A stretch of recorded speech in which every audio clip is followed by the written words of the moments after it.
Shrinking budgets due to economic stagnation and national debt is resulting in fewer police on our streets. Police Minister Bheki Cele has said that SAPS's budget will be cut by 26 billion rand over the next 3 years. Gareth Newham of the Institute of Security Studies says this translates to 11,000 fewer visible policing officers and 2,000 fewer detectives. At the same time, it appears police top brass will be largely unaffected. Gareth Newham joins us now. Gareth, thank you. Newham, I beg your pardon. Gareth, thank you so much for your time. Let's start with the issue of the police top brass. Is there a case to say that our police force is top heavy and needs to be restructured?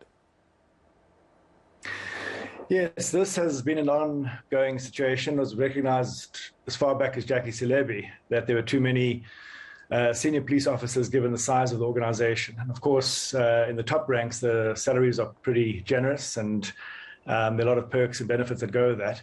So this is not a new issue. It's been ongoing.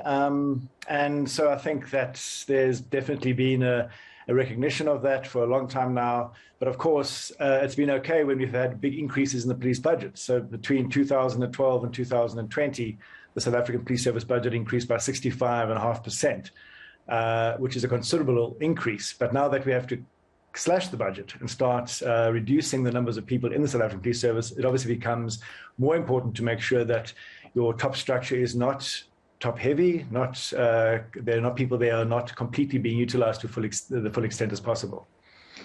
General Ketla Sithole bemoaning that the public sector budget cuts that we're talking about are the reason for a lack of recruitment. What's the state of our recruitment? And will money solve the ills of the police? Well, COVID really put a brake on recruitment, so we did see quite a big reduction of personnel in the South African Police Service. So about 5,000 people leave the South African Police Service every year, mostly because of retirement, but for a range of other reasons. And those posts have not been replaced. So we have seen a reduction from about 190,000 to the current level of about 180,000 people over the last couple of years. And that's pretty much how most of the reduction in personnel will carry on, just by reducing or not replacing those that leave.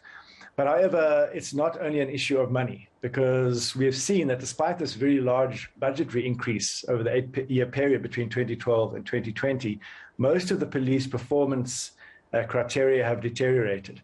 So the number of firearms that they could recover in 2012 dropped by over 50% in that 8-year period. The ability to solve murders has dropped by 38%. Ability to solve robberies dropped by 24%. So despite an increase in budget, there was a deterioration in performance. And so that means that there's a lot that needs to be done to improve the systems of resourcing, training, accountability, promotions in the police to enable it to become a much more efficient and effective organization. And that money alone is not going to solve our problem. What we need to see are reform of the organization, policies and procedures that prevent it from being far more efficient and effective. For example, the disciplinary system is operating at less than a third last year to what it was about 5 years ago.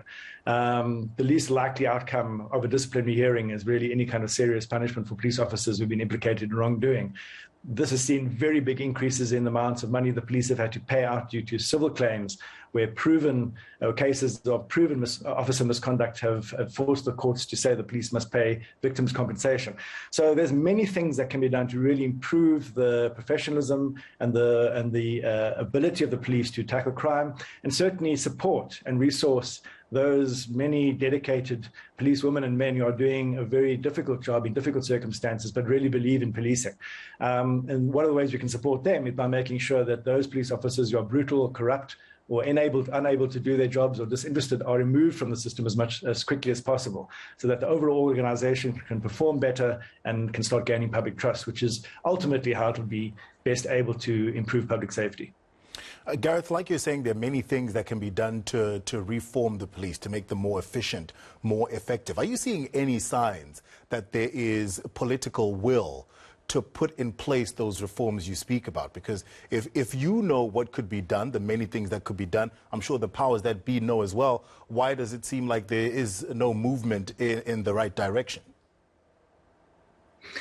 Well, I think up until July last year, the police was really a blind spot in the current administration's understanding of what needed to be done to improve the criminal justice system and rule of law overall.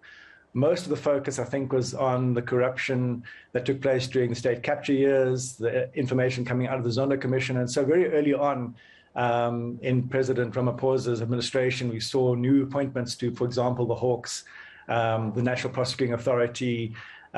We saw improvements in the South African Revenue Service, the Special Investigation Units. Really, the specialized components of the criminal justice system had new leadership. But we didn't see any real reform attempts at the South African Police Service. And I think the July violence really gave us, all of us, enough of a shock to realize that if there is this constellation of factors that leads to widespread violence, looting and destruction of property, and the police are simply not forewarned enough because of failures in intelligence capabilities, not able to prevent it in the first place, and they're not able to respond to it in a kind of meaningful way so that we don't need the military to come in and assist. That there needs to be greater attention given to policing, and we have seen that happen. So, for example, when the president set up the high-level panel to look into the July violence, they really did do a lot of focused work on the South African Police Service.